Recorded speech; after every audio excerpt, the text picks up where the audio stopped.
আমরা পঞ্চদশ সংশোধনী পুরোটাই চ্যালেঞ্জ করেছি। আমরা বলেছি পঞ্চদশ সংশোধনী অসাংবিধানিক, কারণ এটা সংবিধানের কিছু ধারার সাথে সাংঘর্ষিক, সংবিধানের মূল কাঠামোর সাথে সাংঘর্ষিক এবং অ্যাপিলেট ডিভিশন ত্রয়োদশ সংশোধনী মামলায় যে রায় দিয়েছিলেন তার সংক্ষিপ্ত আদেশের সাথেও সাংঘর্ষিক। আচ্ছা, কোর্ট কি বললেন? কোর্ট আমাদেরকে রুল দিলেন,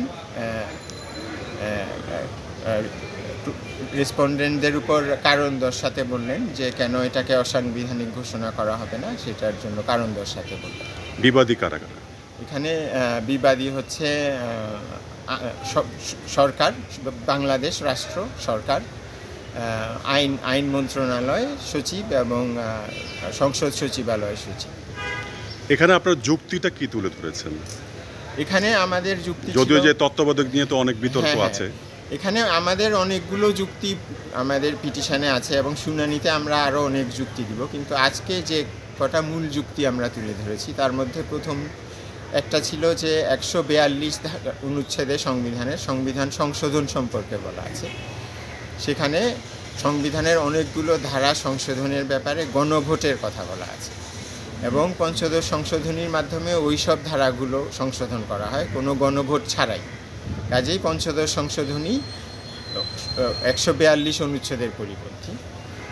তারপরে আপনারা জানবেন যে সংবিধানে একটা মূল কাঠামো থাকে, গণতন্ত্র, ভোটাধিকার, এগুলো সংবিধানের মূল কাঠামোর অংশ এবং তত্ত্বাবধায়ক সরকার ব্যবস্থা বাতিল করে গণতন্ত্র, ভোটাধিকার এই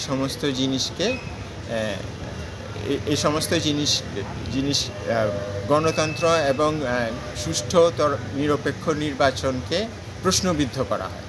কাজেই পঞ্চদশ সংশোধনী সংবিধানের মূল কাঠামোর পরিপন্থী। তারপর আরও একটা বিষয় যেমন আছে যে আমাদের সংবিধানে সংসদকে 2/3 সংখ্যাগরিষ্ঠতার মাধ্যমে সংবিধান সংশোধন করার ক্ষমতা দেয়, কিন্তু এখানে যেটা করা হয়েছে সংবিধানের একটা বড় অংশকে সংশোধনের অযোগ্য ঘোষণা করা হয় পঞ্চদশ সংশোধনীর মাধ্যমে। এর ফলে যেটা হয়েছে যে ভবিষ্যৎ প্রজন্মকে আমরা সংবিধান তাদের প্রয়োজন অনুযায়ী সংশোধন করার ক্ষমতা থেকে বঞ্চিত করি। যেহেতু সংবিধানে বলে দেয়া হলো, 7 ধারায় 7-এর একটি উপধারা যোগ করে বলে দেয়া হলো যে সংবিধানকে সংশোধন করা যাবে না, সংবিধানের একটা বিশাল অংশ সংশোধন অযোগ্য।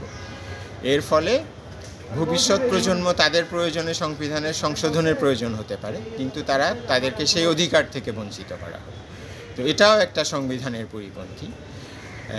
তো মূলত আজকে 4টা জিনিস আমি বলেছি। 142 ধারার পরিপন্থী, সংবিধান সংশোধনের ক্ষমতা খর্ব করার কারণে এটা সংবিধানের মূল কাঠামোর পরিপন্থী এবং জনগণের যে সর্বোচ্চ অধিকার রাষ্ট্রের ওপর, যেটা 7 ধারায় আছে, এবং সেই অধিকার যেভাবে জনগণ প্রয়োগ করে গণতন্ত্র এবং ভোটাধিকারের মাধ্যমে, সেটাকে ধ্বংস করার মাধ্যমে মূল কাঠামোকে ধ্বংস করা হয়েছে পঞ্চদশ সংশোধনীর মাধ্যমে। এবং চতুর্থ বলেছি যে এটা অ্যাপিলেট ডিভিশনের একটা সংক্ষিপ্ত আদেশ ছিল ত্রয়োদশ সংশোধনী মামলায়, সেই আদেশেরও পরিপন্থী। তো আজকে মূলত আমি এই 4টা পয়েন্ট বলেছি, কিন্তু যখন শুনানি হবে তখন এই বিষয়ে আমাদের আরও অনেক কিছু বলার থাকবে। এ বিষয়ে কোর্ট কি কিছু বলেছেন? কোর্ট আজকে তার মতামত কিছু বলেননি, কোর্ট আমাদেরকে শুনে একটা রুল জারি করেছে। আচ্ছা, এটা কয় সপ্তাহের রুল?